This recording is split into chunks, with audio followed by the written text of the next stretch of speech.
And we are recording now. Thank you, Zeb. Good morning, Sema brothers and sisters. On behalf of the Sema Executive Board and the Sema Professional Development Committee, I would like to welcome you to our 2021 Spring Event virtual web series, Why Ethics Matter with Darrylyn Swift. Now, I'm Lawrence Arias, and I'm so honored to be your elected Sema Executive Board Vice President and Chair of the Sema PD Committee. But before I introduce our keynote speaker, I would first like to just take a few moments and introduce my co-hosts. First, you know them as tireless advocates for our members, our hardworking Zeb Feldman and Adam Cole. Hi, everyone. Zeb Feldman, Sema OE3 Business Rep. Welcome. Good afternoon, folks. Adam Cole. Thank you, guys. Next, I'd like to just introduce members of the Sema Executive Board. If you're here, feel free to unmute and just say hi. But I'm going to go ahead and just list everybody by name. We have Dolores Morales, our president, Carla Collins, our senior vice president, Jim Piazza, our treasurer, Donna Menzimer, our secretary, Jessica Castaneda, Mary Beth Rogers, Robin Rivas Romano, as our members at large, and Laura Romero from our court unit are all members of the executive board. So if you're here, feel free to say hello and hi. Hello, I'm Mary Beth. Hello, I'm Donna.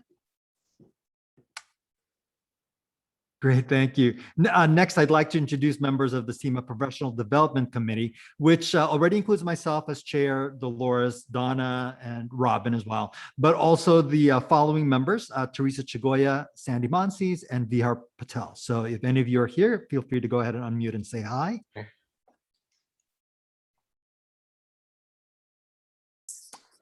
Okay, great.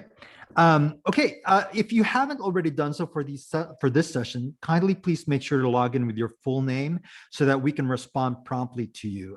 You can also rename yourself by right-clicking on your name or your picture or video to change your name. Please be advised, questions submitted by unknown users will not be considered. And in consideration of our speakers, kindly please make sure to keep yourself on mute unless you're actually on the presenting. Also, we are recording this for future use. It'll be available on our YouTube channel. You can certainly, we'll provide the link in the chat, but you should also have it in the flyer as well. So now it is with great pleasure and excitement that I introduce to you today's keynote speaker. She is an entrepreneur, an author, philanthropist, and a leadership strategist and coach. She has been hired by many startups to Fortune 500 companies as a strategist on the psychology of leadership and organizational development. You may have participated in some LED classes that she has facilitated.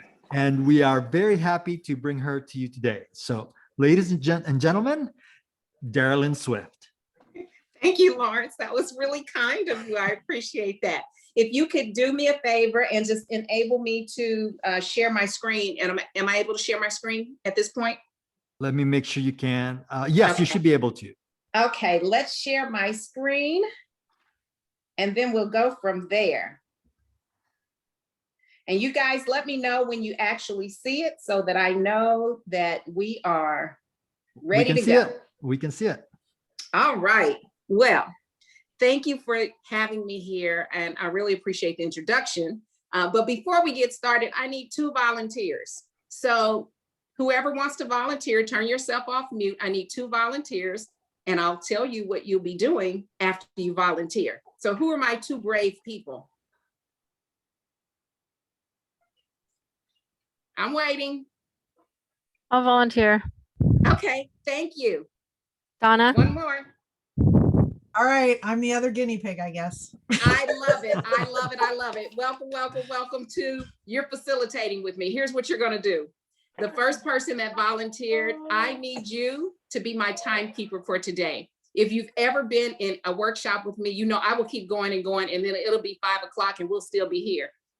That can actually happen. So because we don't want that to happen, if our timekeeper can let me know when we're 30 minutes in, and then let me know 10 minutes before, let me know at 1:45, then I know I need to start wrapping up. So that's the first volunteer's job. The second person who volunteered, if you can keep your eye on the chat box, Unfortunately, I can't do everything. Keep your eye on the chat box for me. And when people make comments that you think we need to share or questions that come up, please bring them up. Here's how we're going to handle the chat box today. We want there to be a party in the chat box. So what happens at a party? Everybody's participating, everybody's having fun. So what that means for today is don't be afraid to participate in the chat box. Put your thoughts. If I say something that resonates with you, if I say something that makes you go, not sure about that, go ahead and put it in the chat box.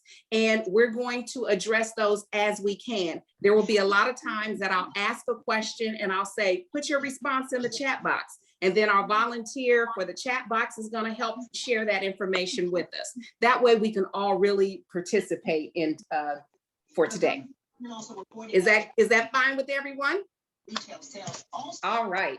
So I'm working off of 2 computers. You'll see me looking to the side sometimes, and that's just simply because I am managing my slides and looking at you. But I want to paint a picture for you. There was a high riding, and if we could all turn ourselves on mute, that'll be great because I hear a little bit of background noise. All right. So there was once, I'm telling you a story. There was once a high riding CEO of a $101 billion company. His name is Jeff Skilling. And the company's name was Enron. They were a natural gas pipeline company. They were located in Houston, Texas. They were one of the most thought after, and I meant it that way, companies, because they were very innovative and they were very progressive, and they made a lot of money in a short period of time. They were the 7th largest publicly held corporation. But in 2001, the company failed, and it was because of widespread accounting fraud and corruption. And it represented one of the biggest business bankruptcies ever, while also spotlighting corporate America's moral fallings. Their ethical shortcomings became headline news. It also uncovered that Enron's shoddy business practices were aided by accountants, by bankers and advisors, and they were all riding what they call the gravy train, which brought down the company in December of 2001. Now, what's interesting about this story is that 16 top Enron executives, including Skilling, and this is Jeff Skilling that you see on the screen, they were then sentenced to prison. Skilling was sentenced to 24 years in prison and a fine of $45 million. That was the harshest sentence of any of the Enron executives. But he eventually got his sentence reduced to 14 years in 2013, and now he's out. But he's been barred for life from being able to be a CEO or leader of any publicly held company. But there were a lot of innocent bystanders too. There were billions lost in the retirement fund, while the top executives were able to make money. And while Enron won't be the last case of corporate greed, its tumultuous tale did initiate a new age of business ethics. So we've heard of Ponzi schemes, we've heard of other types of unethical business practices that were meant to defraud people, but unethical practices don't always have to be so large and egregious. Sometimes it's the subtle acts that show our relationships with ethics. So I want to talk about some of the situation or the scandal. So you can see on the screen kind of the timeline. They lost between 1996 and 2002, 1997 and 2002, $600 million. They overstated their profits by that amount. They had lost a fifth of their value of their shares, and they filed for bankruptcy. Can we put ourselves on mute, everyone? Let's put ourselves on mute. Darrylyn, what I'll do is I'll periodically mute people, but then you may have to unmute yourself. I could do that. I'm back. I'm okay. I'm back. So as the company went bankrupt, there was a big impact to its people. Employees lost 1.2 billion in retirement funds. The average severance pay for employees was $4,500, but the top executives were paid bonuses totaling 55 million in cash and 116 million in stock. And in addition to this, there were other companies that were smaller accounting companies that were caught up in this as well. The public outcry was huge. And with the public outcry, it makes you think of those unethical business practices that you saw, the executives going to jail that you saw, but there was so much more below the waterline. And this public outcry from investors losing 200 million to the irregularities of accounting business practices caused us to have new laws in accounting. But let's think about what happened below that waterline. Below that waterline, with those billions of people losing their jobs, people lost their homes, people lost their marriages. Older employees could not retire because they no longer had a retirement account or they no longer had pensions. There was fear in terms of people being afraid of their banking associates now because of unethical accounting practices. And there was a lack of trust from people in terms of their accountants, their banks, and also their jobs. So you can see there was a lot of trickle down effect that happened as a result of this large company going bankrupt. So I want to tell you a quick story that aligns with this. I used to manage the organizational development practice with mergers and acquisition at Deloitte. Deloitte had just taken on thousands of Arthur Andersen's employees. Arthur Andersen was the accounting firm that also went bankrupt, a $1 billion accounting firm that also went bankrupt because they were tied to the unethical accounting practices. So there was a spotlight on all accounting firms at that point.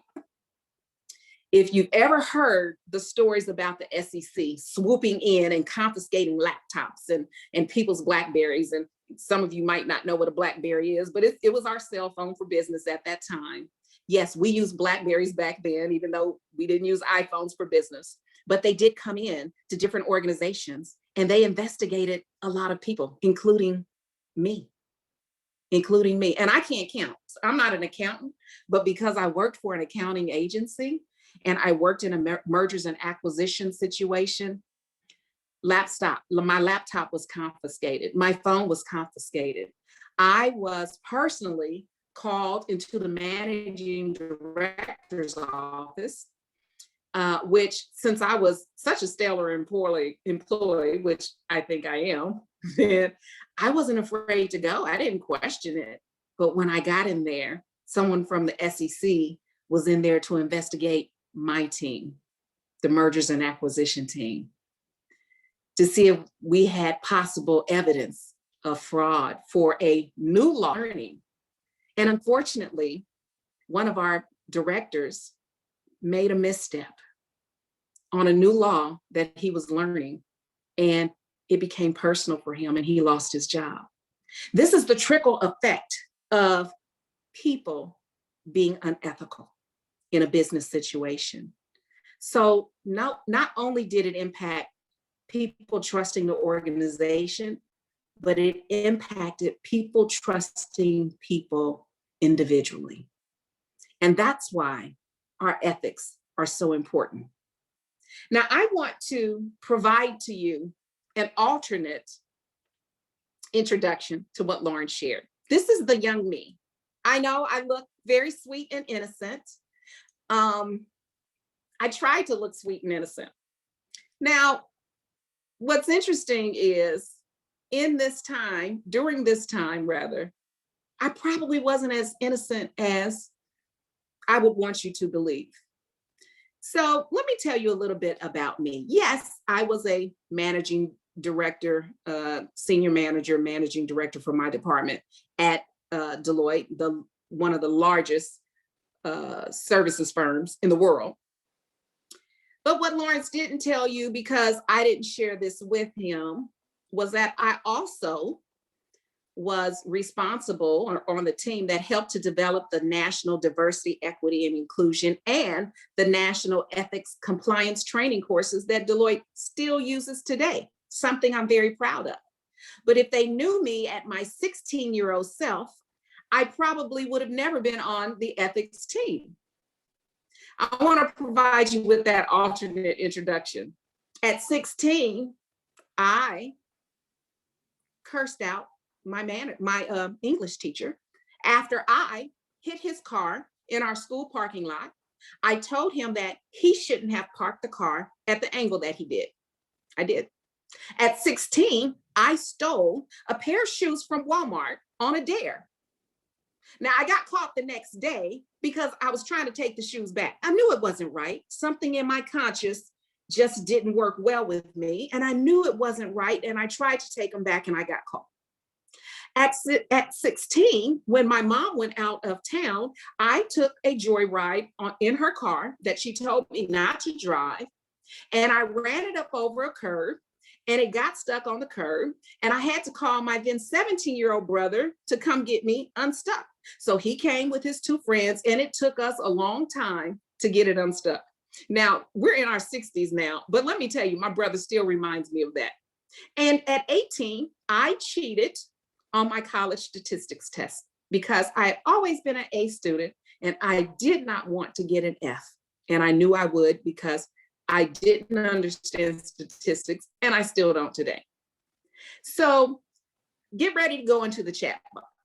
What does my alternate introduction tell you about me today? What does it tell you about me? I want to see some answers coming through the chat box. Now that you know the fullness of who Darrylyn was at 16 to 18, what does it tell you about me? I'm a real person. I was normal. I learned from my mistakes. I'm seeing some comments come through. We all make mistakes. That's right. That's right. So it should tell you three things. Darrylyn was a bad girl. That's right. I was a bad girl. I look sweet. Look at me on the screen. I look sweet, but it was part of my growing. That I was not as sweet as I pretended to be or I tried to look. It should tell you three things. I'm human and I, just like everyone else, will make mistakes. But that doesn't mean, somebody said Whitney Houston used to look sweet too. True statement. That doesn't mean I'm not a person of integrity now, or that I'm not a person that shouldn't be trusted. Number two, it should also tell you that I was just bad between 16 and 18. That's the only time. Other than that, I was a good person. But number three, that each of us have a choice. We have a choice on the brand we create and how ethical of a person we want to be. Yes, my personal ethics had to evolve over time. In my teenage years, I pushed the boundaries in small ways. But when we continue to push boundaries, what we do as teenagers shouldn't necessarily, I didn't see the rest of that, but I saw a comment coming through. When we push those boundaries or justify our unethical actions, or we don't suffer consequences, our conscience allows us to continue down that negative path. So it makes me think about the Enron executives and the Arthur Andersen accountants who went down that negative path. Is it possible that they weren't held accountable to better standards of behavior? Or was it that their ethics and their integrity were not aligned with what our moral fiber in our world says it should be? And it's important to know that we have to challenge ourselves and the way we present ourselves to the world and the way we interact with others, which impacts the strengths of us being able to build a positive relationship with ourselves and with others. When we think about ethics, We're talking about our morals, our principles, our honor, our choices, our conscience. Are we being fair? Are we being right? And do we have integrity? When we're ethical, we live with integrity, which simply means we live with high moral character and values that consistently, and that word consistently is very important. It consistently impacts our thoughts, our actions, and behavior in a positive way. It becomes a lifestyle, which means it's embedded into every fiber of who we are. It's the consistency that matters. It's more than just us being honest people. It's more than us being truthful, because it drives everything that we do. It drives the way we think about others and ourselves. It drives the way we behave. It drives the decisions that we make, and it drives us to minimize or eliminate judging other people. So our ethics are driven by our integrity. And when we think about our integrity, what we're talking about is consistency of those values, consistency of our actions, and being whole. But our integrity can change over time. It usually gets better in terms of how it changes over time, because it's not just a static type of feeling. It's not just a static type of being. So I want you to think about a couple of things. What is your integrity? What does integrity look like generally first? And then what is your integrity? So when we think about Apple as a company, they challenged the world to think differently. Nike, they told us no matter what age or gender or physical abilities you had, they told us to just do it. Dunkin' Donuts, they have persuaded me and other Americans that America runs on Dunkin'. So over the years, these recognizable slogans have morphed into rally cries. They set the tone for how each of these companies communicate and identifies itself in the market. And we have to think about how it represents their power and the power of potential of branding. We have that same power and potential on a personal level. A personal brand is in many ways similar to a corporate brand, because it tells the world, including your family, your employer, and your employees, who you are, what you stand for, the values you embrace, and the way that you express those values. So let's stop for a minute and let's look at integrity at a personal level. I want you to think of 3 people you know. They could be public figures. They could be people in your community. They could be people that you associate with on a daily basis. Think of 3 people that you know, and I want you to, in the chat box, you don't have to list who they are. For each of those 3 people, I want you to share their top quality. What is a top value, or what is a top quality that they show that makes you say they're a person of integrity? And if my volunteer can read out the responses from the chat box. I sure can. Thank you. Transparency, honesty, sincere, trustworthy, authentic, consistent, optimistic, believes in equity, availability, hardworking, reliable, fair, relaxed, present, humble, accessible, refuse to cheat to get what he or she wants, Absolutely. caring, happy, not judgmental, self-care, and mentally stable. I love all of those, and all of those are right. Even though you may not have said the exact same thing, those are all positive qualities that that person will consistently exhibit for you to say that they're a person that lives with integrity. So the question is, how do they make you feel? Put that in the chat box. How does it make you feel when you encounter a person that has high ethics and lives in integrity? Safe, safe, safe, secure, safe, respected, look up to the person, comfortable and relaxed. Mhm. I want to be relaxed like them, welcomed, safe, cared for, open for Abs- business, open for business, tend to be open with them more, valued. Absolutely.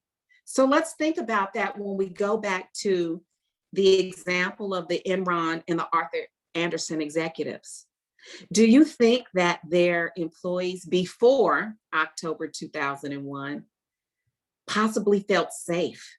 They worked for companies that they felt safe with, that they thought operated with high ethics.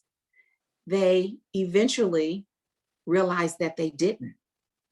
And now put in the chat box the opposite. How do you think those employees felt when it was uncovered?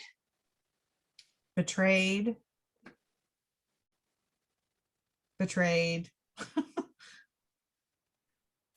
Lied to, angry, sick, furious, hurt, Yes, unfortunate. absolutely. Now I want you to take this to a personal level. Do you think you've ever made people feel betrayed, lied to, ashamed, based on an action that you did?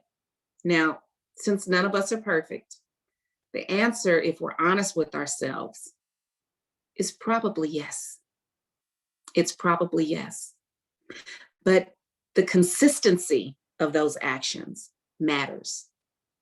And hopefully, if you made someone, hopefully not too often, if you made someone feel that way, your conscience took you to a place where you stopped and thought about your actions and what you can do differently. See, here's what we tend to not do that would minimize those situations. We tend to let our brand happen as opposed to creating the brand that we want. See, my brand at 16, I knew I was a little out of control at 16. I did. And I decided to change. And I had to be intentional about that change. So let's walk through just a few things that you can do to be intentional about making sure your brand aligns with the ethics and the integrity that you want it to present. The first thing that I think is important is for you to identify what your personal values are. I want to encourage everyone on here to go through an exercise called a value sort. If you've attended my integrity and trust class, then you've gone through that, where they list, we list 100 different types of characteristics, values, and we ask you to rank what are your top 10 and then put them in order. And what we find is that many people don't have the same values. It doesn't make anyone wrong or less right. It's just that we did have different values, but they are of high character values, positive character values. If you already know what some of your value system is, go ahead, put that in the chat room. It's important to share what our value systems are. For me, family is a big value system. Loyalty is very important to me, and security is extremely important. Can you read some of the values that people are sharing? Sure. Thank you. Honesty, love, godliness, honest, spirituality, family, golden rule, trust, accountability. Absolutely. So when we live by those top values, we're telling people what our brand is, what's really important to us. Do we stop and think about our why? Why are those values important to you? What are the situations that have happened in your life that have made you determine that this is important for me to share, that me being friendly with the world is my brand, that me being supportive is my brand, that me being loving, me being kind, me being truthful, whatever those values are? Have you stopped to think about why? And then the next step is thinking about what can you do that impacts. Go ahead. 30-minute time check. Oh, thank you. I needed that. See, I need you. Thank you. So that's really important. And then get feedback on people. Am I living my brand? This is the brand I want to give, but am I living my brand? And then it's important to set goals for how you can increase and enhance your brand. So let's talk a little bit more about how integrity impacts your brand. It impacts your brand because it tells you how you choose to live. It tells you how you feel about the choices you make. And it tells you when you're treating people right, that you're doing the right thing. And it also tells you when you're not doing the right thing.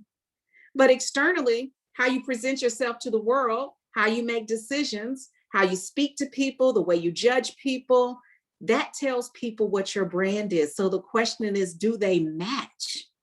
Sometimes who we think we are and who we present ourselves to be is not always the same.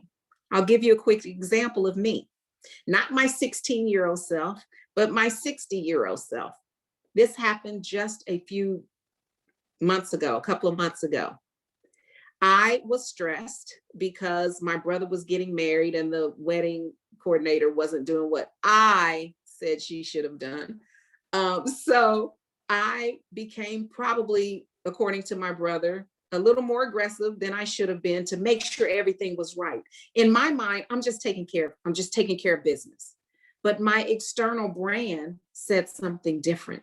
And it's important to have people in our lives that will pull you to the side and say, I'm not sure if you realize that you're coming off a little aggressive.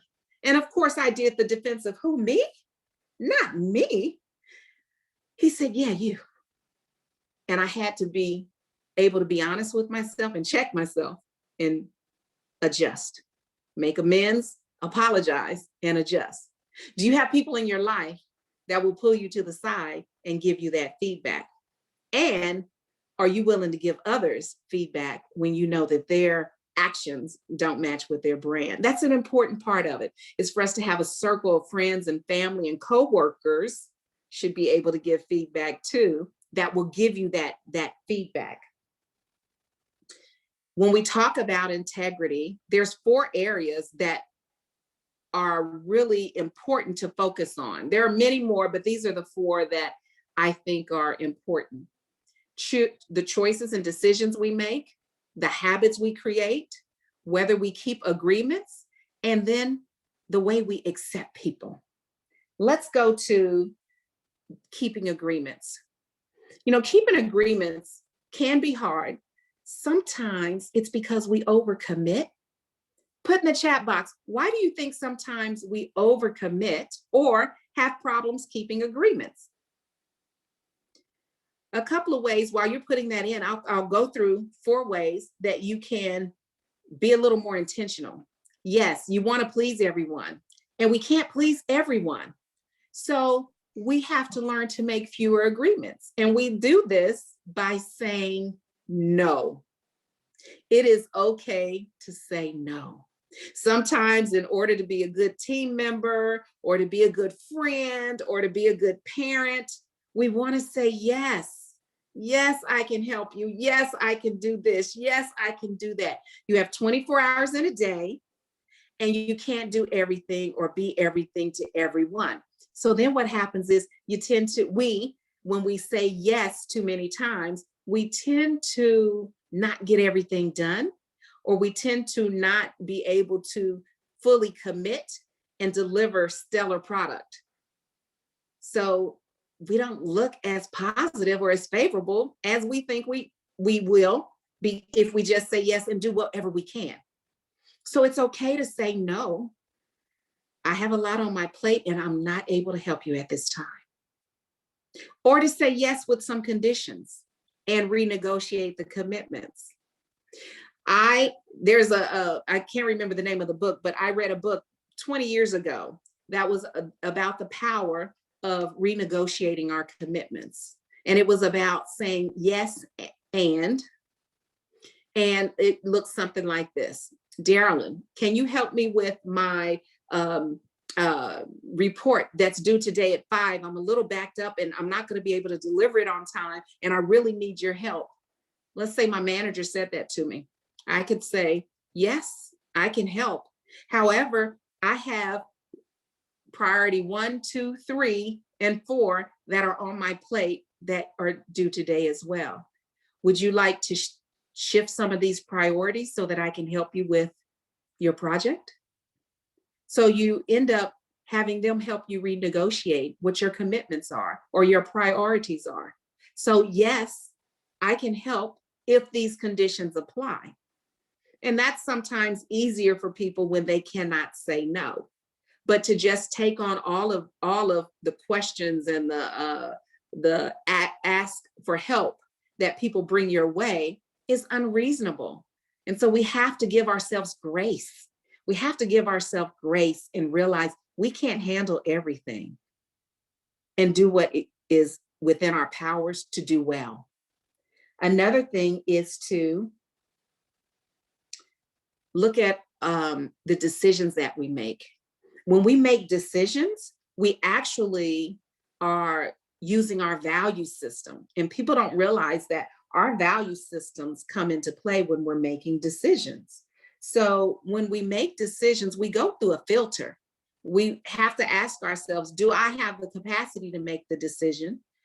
What are the principles or the values that I use when I make decisions? And what are some of the moral, ethical priorities that's attached to that value? Let's start with, do you have the capacity to make the decision? Are you always the right person to make the decision? Sometimes you're not, even though we may insert ourselves. Sometimes we don't have all of the right information. And sometimes we have to ask ourselves, can I make decisions based on logic and not always on emotion? Then what about your principles and your values? I asked you to put in the chat box earlier, what are some of the values that you live by or that are prioritized for you? Do you realize that those core values come into play, and it might result in people making different decisions, even on the right situation, because we prioritize our values differently? And then the other question that we have to ask ourselves is this a moral or ethical priority? And when we talk about morals and ethics, we're talking more about what's right or wrong. It's more of the black or white, what's right or wrong. Our values are more of those personal feelings. So as an example, even though most people did not have the same exact value that they put in the chat box, there are some questions that if I ask you, most of us will answer the same because they're morally right or wrong based on the society that we live in, or based on our religious beliefs, or based on the way our families raised us. So we ask ourselves about our moral or ethical priorities. So let's play with a quick scenario. And I want you to put in the chat box how you would respond. So your team has been working on a deliverable for the past 2 weeks. You're on schedule to deliver it in the next 10 days, and you're on schedule. No one has needed to work late on the project. Now, tonight is the first night of the latest Marvel movie, and you and another co-worker decide to go. The venue only holds 100 people, and you can't buy tickets online, so you have to go and get in line. So you and your coworker, you leave at 5 o'clock so you can go get in line. The line gets very long. It's more than 100 people. You're up front, and then a team member walks up and says, I didn't know you two were coming. I stayed late to work on the project that we were working on. Can I get in line in front of you? Can I get in line with you? I want you to put in the chat box how you would respond to that. Would you say yes? Or would you say no?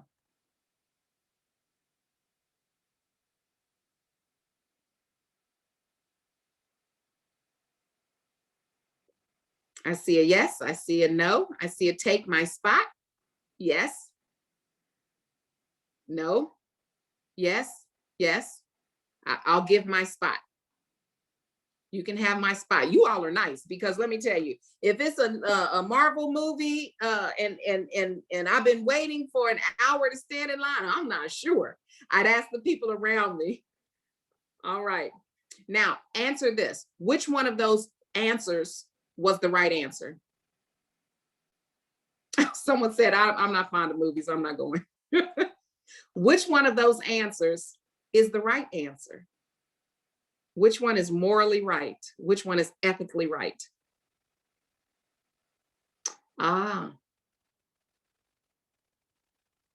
That's a harder question to answer, right?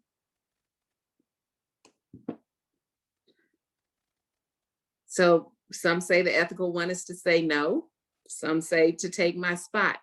The reason that that is not a hard and fast rule is because there are feelings about letting people in line in front of you. Sometimes it's based on relationships, but there are not always hard and fast rules. But you were using your value system to come up with the decision that you made.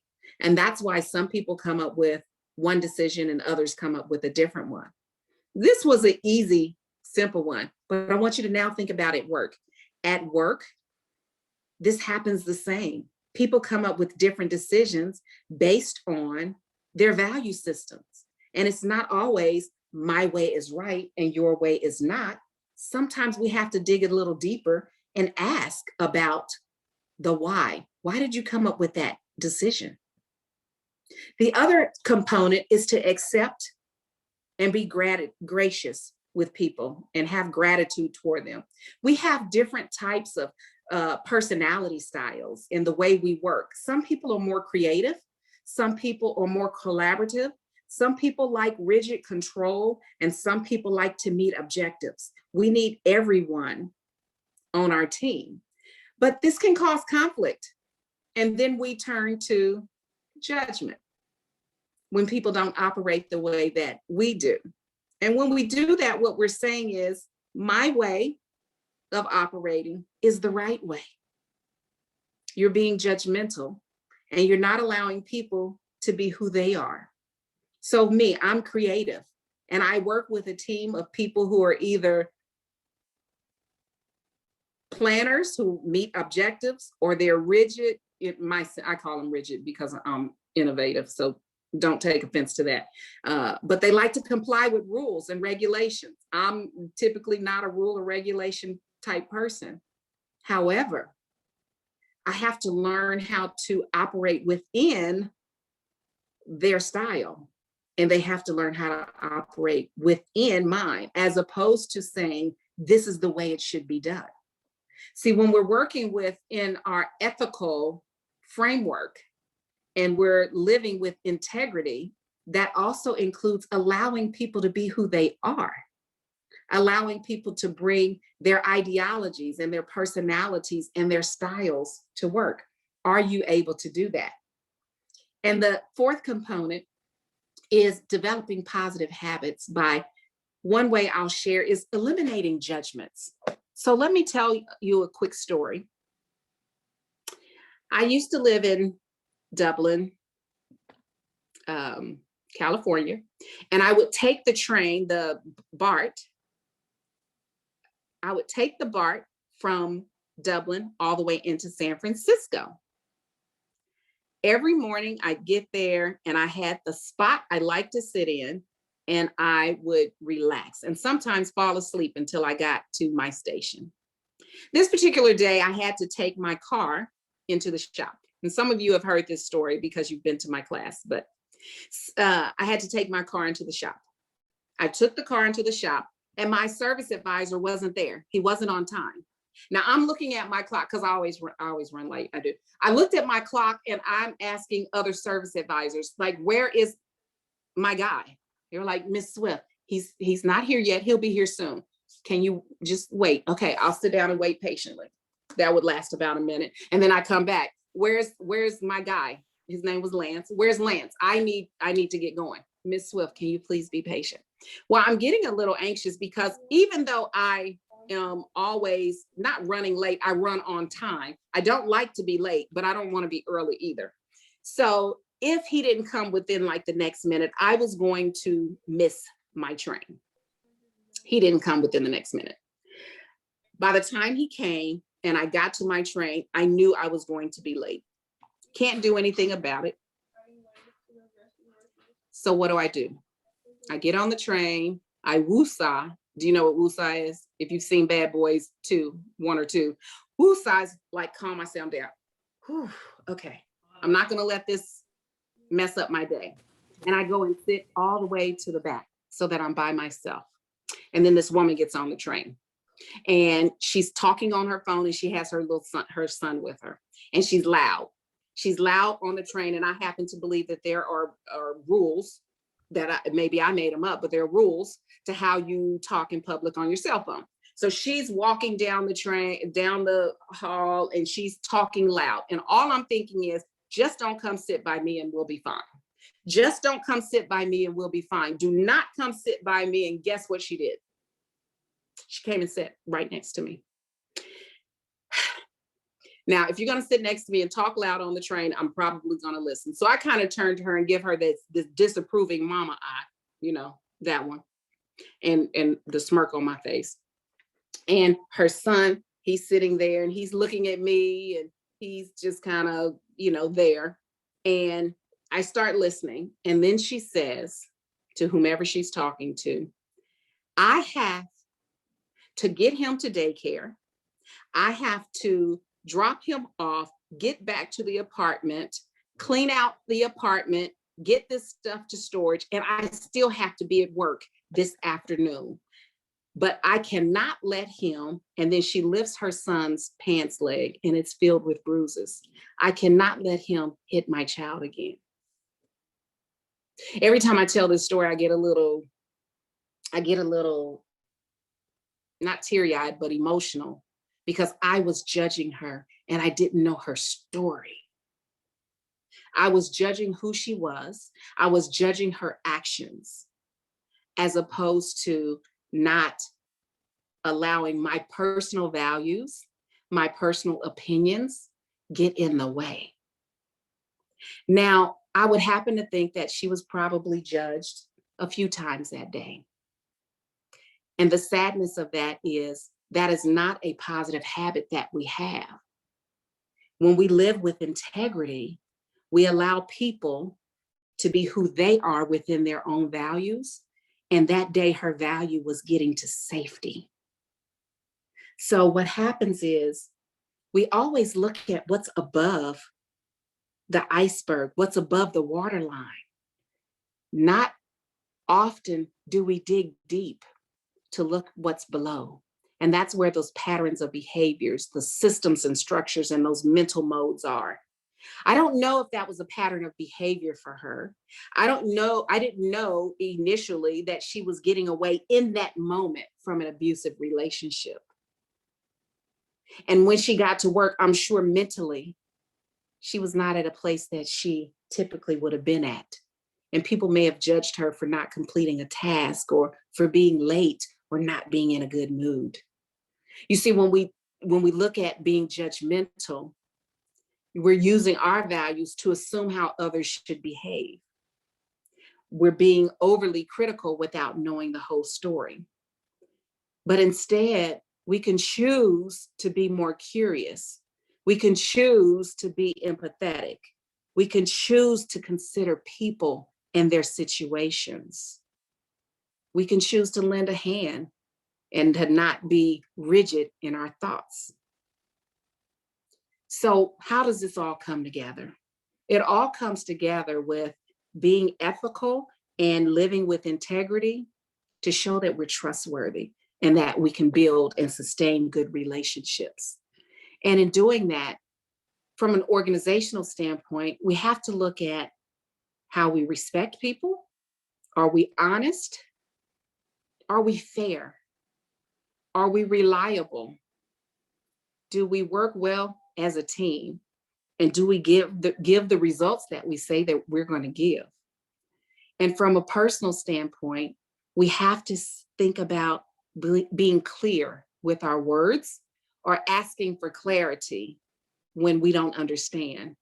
We have to think about are levels of accountability. And accountability works very well with giving the results that we need to give. We have to think about the different behavior, communication, and thinking styles that we have and the frameworks of how others work, and allow people to work within their framework and hope that they adjust with us, but for us to also adjust to them. And then again, we have to focus on giving results. That's when we are able to impact or lay a foundation for us to be able to build trust with our teammates. In building trust, we have to remember that not matching our words not matching our actions means we're not consistent. And you remember in the beginning, we said consistency was key. When you have no consistency, there's no believability. When we have no believability, we have no credibility. And where we don't have credibility, then we don't have trust. And it's important for people to be able to trust us. So there's 5 components, and I'm going to go through these quickly and then wrap up. There's 5 components to us really being able to build trust. Those components are being transparent, delivering our results, understanding, having the skills to be successful and to work on our team. And we know that trust takes time. 10-minute time check. Thank you. Thank you.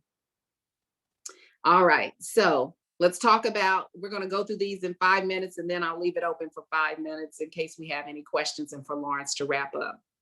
When we talk about transparency, are we self-serving or are we not?